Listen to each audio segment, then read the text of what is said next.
வந்து விட்டாள்.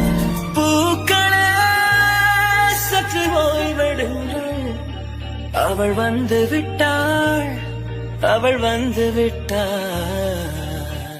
பூக்களே சற்று ஓய்வெடுங்கள், அவள் வந்து விட்டாள், அவள் வந்து விட்டாள்.